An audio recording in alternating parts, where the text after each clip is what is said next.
ବାସ୍ତୁଶାସ୍ତ୍ର ଅନୁସାରେ ଆମ ଘରେ କିମ୍ବା ଘରର ଆଖପାଖରେ କେଉଁ 10ଟି ଗଛ ରହିବା ଶୁଭ? ଆସନ୍ତୁ ଜାଣିବା ଏହି ଭିଡ଼ିଓ ମାଧ୍ୟମରେ। ନମସ୍କାର, ମୁଁ ମନୋଜ ଦାସ, ସ୍ୱାଗତ ଆପଣମାନଙ୍କୁ ଆଜିକାର ଏହି ଭିଡ଼ିଓରେ। ଦେଖନ୍ତୁ, ଗଛ ଆମ ପାଇଁ ବହୁତ ଜରୁରୀ।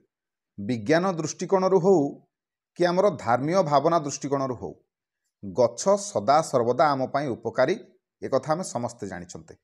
ତେଣୁ ନିହାତି ଭାବରେ ପ୍ରତ୍ୟେକ ମଣିଷକୁ ଗଛ ଲଗାଇବା ଦରକାର। ବାସ୍ତୁଶାସ୍ତ୍ର ଅନୁସାରେ ଆମ ଘରେ କିମ୍ବା ଆମ ଘରର ଆଖପାଖରେ କେଉଁ ସବୁ ଗଛ ରହିଲେ ତାହା ଆମ ପାଇଁ ଶୁଭକାରୀ ସାବ୍ୟସ୍ତ ହୋଇଥାଏ, ଆସନ୍ତୁ ଆମେ ଏହି ଭିଡ଼ିଓ ମାଧ୍ୟମରେ ଜାଣିବା। ତେବେ ଭିଡ଼ିଓଟିକୁ ନିହାତି ଭାବରେ ଆପଣମାନେ ଶେଷ ପର୍ଯ୍ୟନ୍ତ ଦେଖନ୍ତୁ, କାହିଁକିନା ଶେଷ ପର୍ଯ୍ୟନ୍ତ ଦେଖିଲେ ହିଁ ଆପଣମାନେ ଏ ସମସ୍ତ ବିଷୟରେ ଜାଣିପାରିବେ। ତେବେ ଆସନ୍ତୁ ଭିଡ଼ିଓଟିକୁ ଆରମ୍ଭ କରିବା।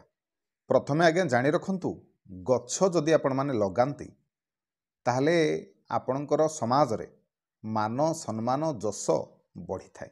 ତେବେ ପ୍ରଥମରେ ତୁଳସୀ ଗଛ, ଆମ ସମସ୍ତଙ୍କ ଘରେ ନିହାତି ଭାବରେ ତୁଳସୀ ଗଛଟିଏ ରହିବା ଦରକାର। ତୁଳସୀ ଗଛ ରହିଲେ ଆଜ୍ଞା କ'ଣ ହୁଏ ନା, ଆମ ଘରକୁ ଯେକୌଣସି ନକାରାତ୍ମକ ଶକ୍ତିର ପ୍ରଭାବ ଆସିବା ଆଗରୁ ମାତା ତୁଳସୀ ତାକୁ ଆଗେ ପ୍ରଥମେ ନଷ୍ଟ କରିଦେଇଥାନ୍ତି। ତାପରଟି ହେଲା ଅଁଳା ଗଛ। ଅଁଳା ଗଛ ଯଦି ଆପଣଙ୍କର ଘରେ କିମ୍ବା ଘରର ଆଖପାଖରେ ଅଛି ତାହେଲେ ଏହା ଆପଣମାନଙ୍କ ପାଇଁ ନିହାତି ଭାବରେ ଶୁଭକାରକ। ଅଁଳା ଗଛ କାହିଁକି ଏତେ ଖାସ୍? ଦେଖନ୍ତୁ, ଅଁଳା ଗଛରେ ଭଗବାନ ବିଷ୍ଣୁ ବାସ କରନ୍ତି। ଯଦି ଆପଣମାନେ ଅଁଳା ଗଛଟିଏ ଲଗାଇବେ ତାହେଲେ ନିଶ୍ଚିନ୍ତ ଭାବରେ ମା ଲକ୍ଷ୍ମୀ ନାରାୟଣଙ୍କୁ ଖୋଜି ଖୋଜି ନିହାତି ଭାବରେ ଆପଣଙ୍କ ଦ୍ୱାରକୁ ବି ଆସିବେ। ସେଥିପାଇଁ ଅଁଳା ଗଛ ଲଗାଇଲେ ତା'ର ଅନେକ ଶୁଭଫଳ ଆମକୁ ପ୍ରାପ୍ତି ହୋଇଥାଏ। ତା ପରବର୍ତ୍ତୀ ଗଛଟି ହେଲା ଅରଖ ଗଛ। ଅରଖ ଗଛ ଯଦି ଆପଣଙ୍କର ବାଡ଼ିରେ ଅଛି ତାହେଲେ ଜାଣି ରଖନ୍ତୁ, ଭଗବାନ ଶିବଙ୍କର ଅଶେଷ କୃପା ଆପଣଙ୍କ ଉପରେ ସଦା ସର୍ବଦା ଅଛି। ତେଣୁ ଅରଖ ଗଛ, ଖାସ୍ କରିକି ଯଦି ଧଳା ଅରଖ ଯଦି ଆପଣଙ୍କ ବାଡ଼ିରେ ଅଛି ତାହେଲେ ଏହା ଆପଣମାନଙ୍କ ପାଇଁ ଶୁଭକାରକ।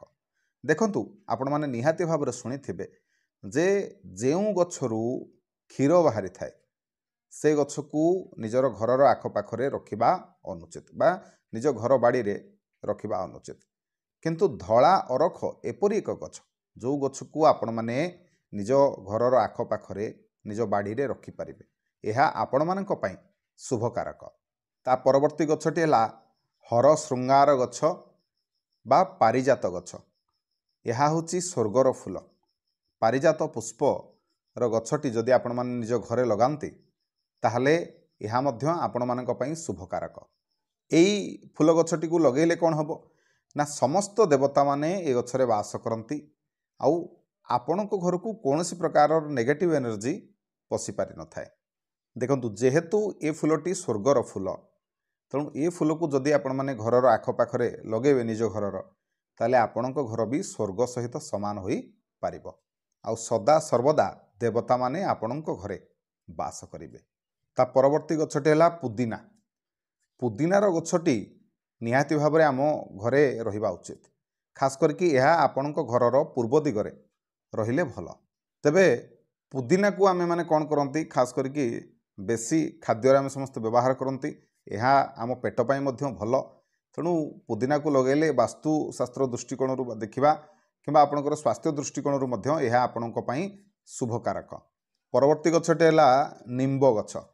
ଯଦି ନିମ୍ବ ଗଛଟିଏ ଆପଣଙ୍କର ଘରର ଆଖପାଖରେ ଅଛି ତାହେଲେ ଜାଣନ୍ତୁ ଯେ ଆପଣମାନେ ସୁସ୍ଥ ଅଛନ୍ତି। ନିମ୍ବ ଗଛ ଆପଣଙ୍କୁ ନିରୋଗୀ ରଖିବାରେ ସାହାଯ୍ୟ କରିଥାଏ। ତେବେ ନିମ୍ବ ଗଛ ଯଦି ଆପଣମାନେ ଲଗାଉଛନ୍ତି, ଏହା ଆପଣଙ୍କର ଘରର ଦକ୍ଷିଣ ଦିଗରେ ରହିଲେ ଆପଣମାନଙ୍କ ପାଇଁ ଶୁଭକାରକ।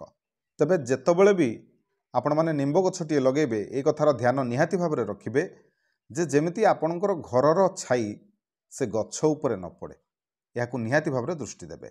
ନିମ୍ବ ଗଛଟିଏ ଯଦି ଆପଣମାନେ ଆପଣଙ୍କ ଘରର ଦକ୍ଷିଣ ଦିଗରେ ଲଗାନ୍ତି ତାହେଲେ ଶନି ଏବଂ କେତୁଙ୍କ ପ୍ରଭାବରୁ ଆମକୁ ମୁକ୍ତି ମଧ୍ୟ ମିଳିଥାଏ। ତା ପରବର୍ତ୍ତୀ ଗଛଟି ହେଲା ଡାଳିମ୍ବ ଗଛ।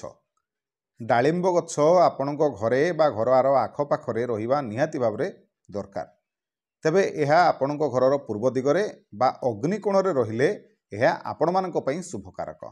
ତେବେ ଅଗ୍ନିକୋଣରେ ଆପଣମାନେ ଯଦି ଡାଳିମ୍ବ ଗଛଟିଏ ଲଗାନ୍ତି ତାହେଲେ କ'ଣ ହେବ ନା, ଆପଣଙ୍କର ସମସ୍ତ ପ୍ରକାରର ସମସ୍ୟାର ସମାଧାନ ହୋଇଥାଏ।